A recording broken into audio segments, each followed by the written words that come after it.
Rock Band VR makes you a virtual guitar god, without the virtual drugs. When last we saw Rock Band VR back at GDC, it was essentially just the obvious Rock Band in virtual reality. Put on the Oculus Rift and you'd see yourself on stage, guitar in hand, adoring crowd staring up at you in rapt anticipation. The familiar note highway would appear at the foot of the stage, and you'd play a song. But as I mentioned in my impressions, the current foot of the stage placement for the note track leaves you with little time to admire your surroundings. If you've played Rock Band on a normal TV, you know what I mean. Your eyes are locked onto the stream of upcoming notes.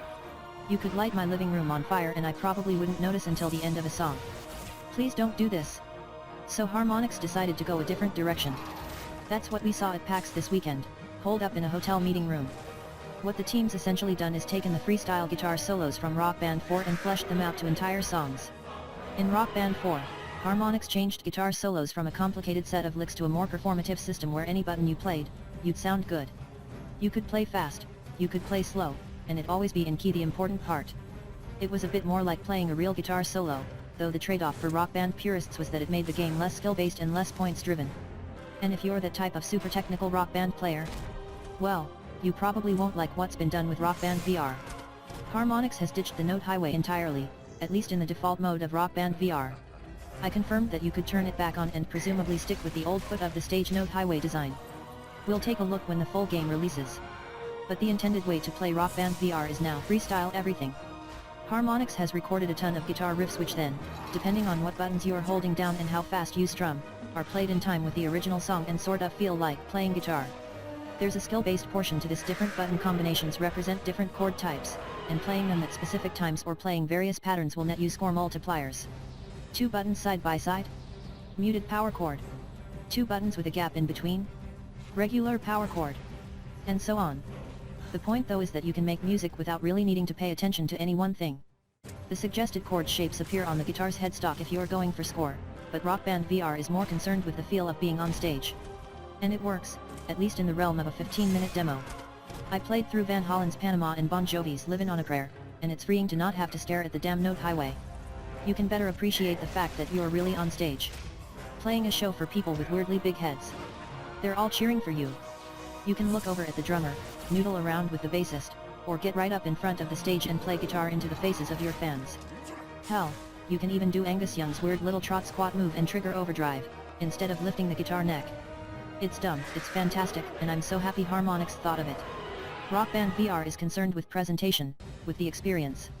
And that's a pretty good place for a virtual reality game to start from, not slavishly porting old features into a medium that doesn't work. My worry at the moment, however, is that it's a great VR demo, maybe not so great once the novelty wears off.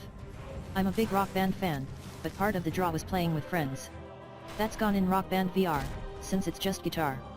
The other draw, and the thing that convinced me to sometimes play alone? The skill portion. Getting better at a riff, running it over and over until you could nail it note for note and see your score at the end.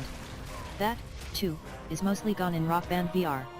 You can chase score with the new chord system. Harmonix made sure to tell me that many times during my demo, but it doesn't provide the immediate feedback or satisfaction of nailing a riff on the note highway.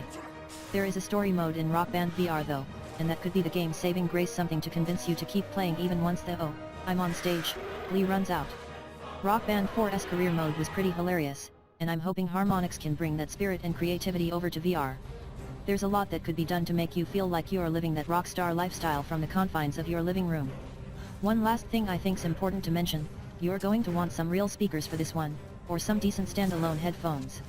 I've been impressed with Oculus's built-in headphones. They're convenient, and put out pretty decent sound considering their size. But for concert-style music? Not good enough. Harmonix had music playing through normal desk speakers too, and it made a world of difference. Despite some compromises, I'm still excited. Rock Band VR is one of the more creative applications I've seen for the as yet unreleased Oculus Touch controllers, and it's one hell of a touch launch title. Rock Band on the PC.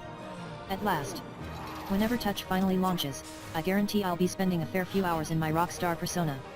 Hopefully I don't develop a crippling virtual heroin addiction at the same time. Check out these other amazing videos. Subscribe to our channel. Don't forget like, comment and subscribe. Thank you so much.